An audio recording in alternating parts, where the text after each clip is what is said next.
नमस्कार साथियों, जैसा कि आप सभी को मालूम है, माध्यमिक शिक्षक चयन परीक्षा का जो है विज्ञापन जारी कर दिया गया है। इसमें विभिन्न विषयों के अलग अलग पदों की संख्या है। आज हम चर्चा करेंगे साइंस विषय से संबंधित क्या सिलेबस चयन परीक्षा में बताया गया है, कौन कौन सी हमको परीक्षा में सिलेक्शन के लिए किताबें उपयोगी साबित हो सकती हैं और इसके लिए हमको अभ्यास प्रश्न कैसे सॉल्व करना चाहिए, इन सब चीज़ों के संबंध में विस्तृत चर्चा मैं करूँगा। आप सभी का असंतोष मुझे मालूम है कि जीव विज्ञान जो अपना साइंस स्ट्रीम है, साइंस विषय की जो चयन परीक्षा है, इसमें पदों की संख्या बहुत कम आई है। गैर अतिथि शिक्षक संवर्ग में मात्र 7 सीटें हैं, जैसा कि आप सभी को मालूम है, और उसमें ओपन कैटेगरी में मात्र 4 सीटें हैं, महिला कैटेगरी में 3 हैं। इस तरह से टोटल 7 ही सीटें हैं। हालांकि हमने इस संबंध में एक वीडियो भी बनाया था और मेरा एक इसमें संक्षिप्त रूप से आप सभी से निवेदन भी था कि अभी जो है आवेदन फॉर्म भरने चालू होंगे और फरवरी के शायद प्रथम सप्ताह तक ये फॉर्म भरे जाएंगे, शायद 9 या 10 फरवरी जो भी है तक फॉर्म भरे जाएंगे। तो अक्सर क्या होता है, विभिन्न विज्ञापनों में मैंने देखा है कि जिन विषयों में या जिन पदों के कम वैकेंसी जो है विज्ञापन में आती है, कुछ दिन में उसका जो है रिवाइज सर्कुलर भी आता है और वैकेंसी बढ़ने का भी चांस कुछ न कुछ थोड़ा बहुत रहता है। तो अभी हम थोड़े दिन इंतज़ार करें, फॉर्म भरने की डेट तक इंतज़ार करते हैं कि क्या इसमें अपडेट होता है कि नहीं होता है, और थोड़ा सकारात्मक दृष्टिकोण रखते हुए हम ये सोचते हैं कि इसमें वैकेंसी स्कूल शिक्षा विभाग अंतर्गत कुछ न कुछ वैकेंसी तो आना ही चाहिए। अभी जो 7 सीटें हैं वो जनजातीय कार्य विभाग अंतर्गत है। तो जो भी होगा उस संबंध में हम वीडियो के माध्यम से आपसे आने वाले समय में चर्चा करेंगे। तो कृपया चैनल को एक बार सब्सक्राइब जरूर कर लें, क्योंकि जो भी भविष्य में आने वाले वीडियोज हैं उनकी सूचना आपको मिलती रहेगी। आज का जो टॉपिक है वो साइंस के सब्जेक्ट के सिलेबस से संबंधित है। तो बिना समय व्यर्थ किए हुए आइए शुरू करते हैं। यूनिट 1 में जैविक वर्गीकरण है, जैसे मोनेरा, प्रोटिस्टा, कवक जगत से के महत्वपूर्ण लक्षण, लाइकेंस और जो विषाणु हैं एवं वायराइड, और पादप जगत से संबंध में प्लांट जो बॉटनी से संबंधित एक टॉपिक है। ये पौधों के विशिष्ट लक्षण एवं प्रमुख समूह, जैसे शैवाल है, ब्रायोफाइटा है, टेरिडोफाइटा है, अनावृत बीजी, आवृत बीजी पौधे हैं एवं पीढ़ी एकांतरण है।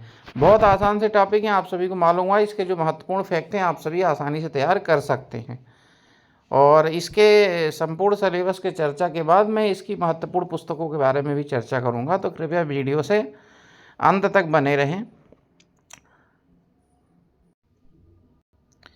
इसके बाद आप देखें तो यूनिट 2 में आप पुष्पी पौधों की आकारिकी, मतलब ये भी आप देखें तो बॉटनी से संबंधित प्रश्न है।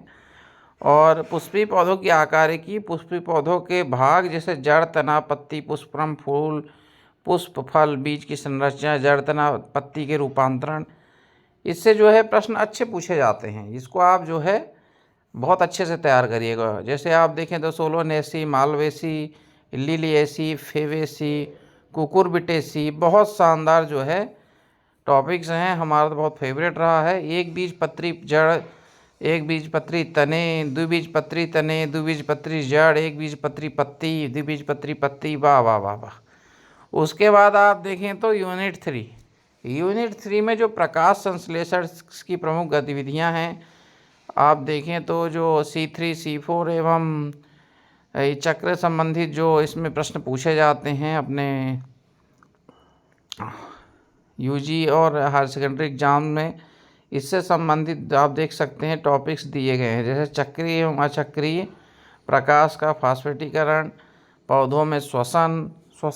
अब हम सब पढ़ेंगे तो बहुत समय लग जाएगा, लेकिन शॉर्ट में जैसे आप देखें यहाँ पे ग्लाइकोलिसिस, TAC चक्र है ना, श्वसन गुणांक, बहुत सारे ऐसे जो, ये सब बहुत महत्वपूर्ण टॉपिक हैं। आप सभी बायोलॉजी के स्टूडेंट अगर रहे होंगे तो आपको मालूम होगा।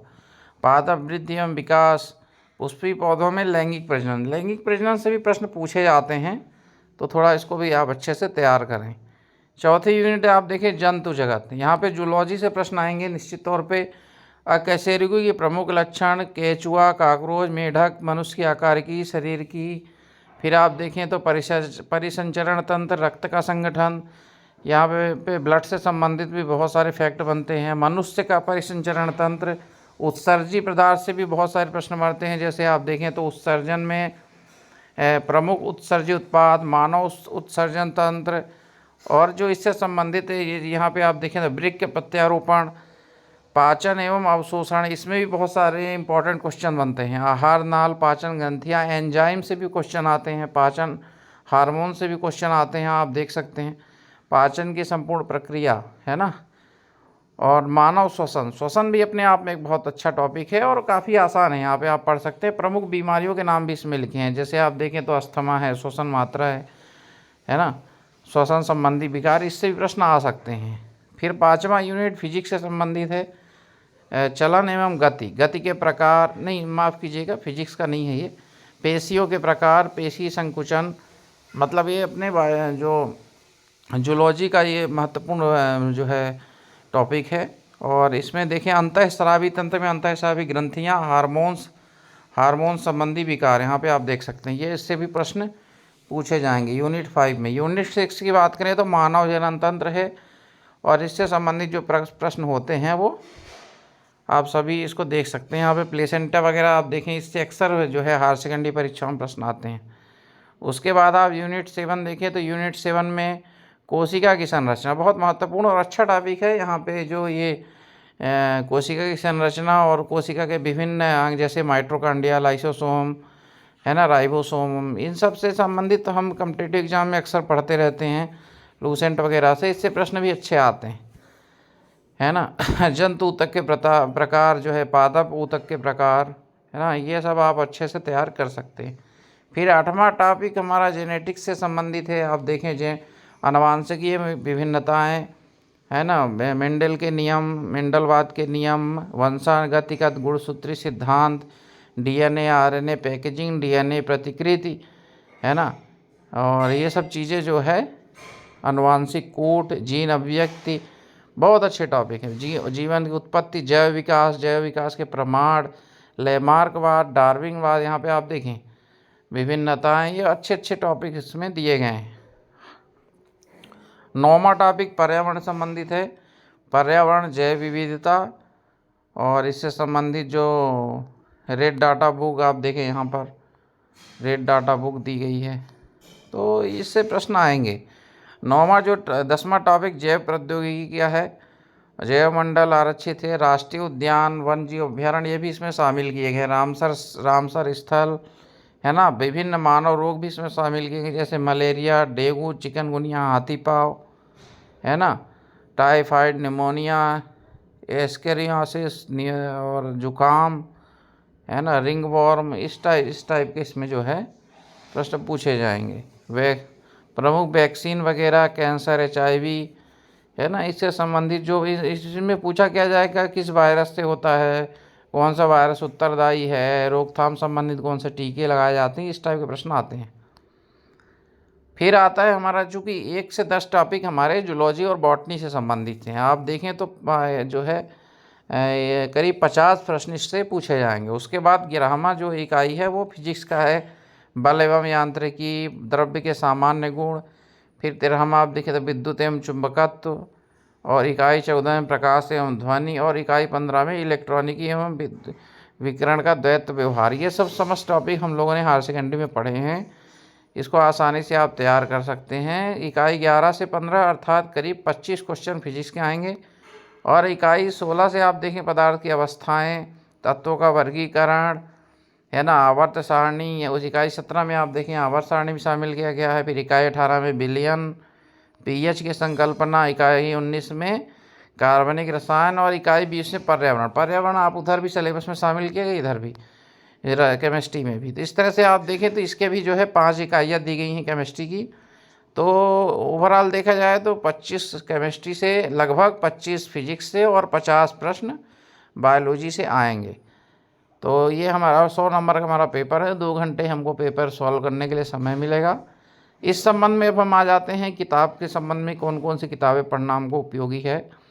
तो मैं आपको बताऊं, अगर आप 2 तरह की चीज़ें मैं आपको बताऊं। पहली चीज़ कि आप पहले से इससे साइंस विषय से जुड़े हुए हैं या अध्यापन कार्य से जुड़े हैं या आप इसको जो है पहले से अध्ययनरत हैं, तो आप जो है इसका आपकी अलग स्ट्रेटजी में चर्चा करूँगा। और अगर आप नए हैं, आप बहुत समय से सब्जेक्ट वाली प्रिपरेशन से दूर हैं, कॉम्पिटिटिव एग्ज़ाम में क्योंकि सब्जेक्ट इतना नहीं आता है, तो उसके अलग प्लानिंग की चर्चा करूँगा। पहली प्लानिंग जो सब्जेक्ट से जुड़े हैं, जो सब्जेक्ट का पहले से स्टडी कर रहे हैं या अध्यापन कार्य कर रहे हैं, उनके लिए मेरी ये सलाह है कि आप जो हायर सेकेंडरी लेवल की किताबें हैं जो अपने एमपी बोर्ड में लगती हैं या सीबीएसई में लगती हैं, उनका आप जो है अच्छे से अध्ययन करें। 9वीं 10वीं 11वीं 12वीं का तो बहुत अच्छे से अध्ययन कर लें, सभी विषयों का, फिजिक्स केमिस्ट्री बायोलॉजी का।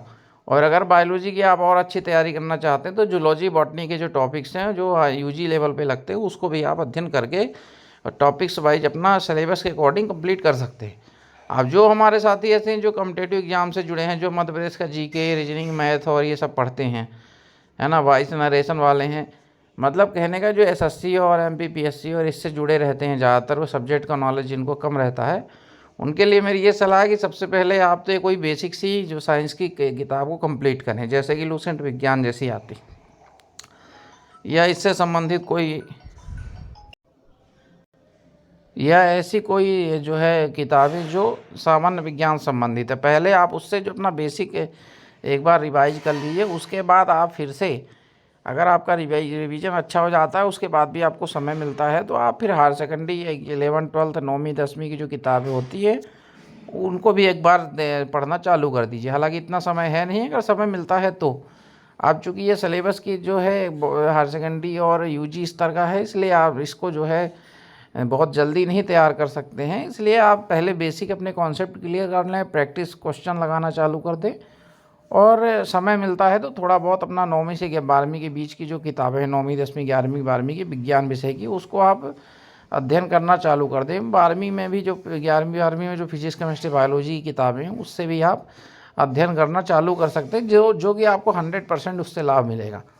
और किसी साथी का इस संबंध में कोई मतलब प्रश्न हो तो कमेंट बॉक्स में कमेंट करके ज़रूर पूछें, और मैं निश्चित तौर पे आपके जो भी अपनी समझ पे आधारित उत्तर देता रहता हूं। तो सभी साथियों का वीडियो देखने के लिए बहुत बहुत धन्यवाद। नमस्कार।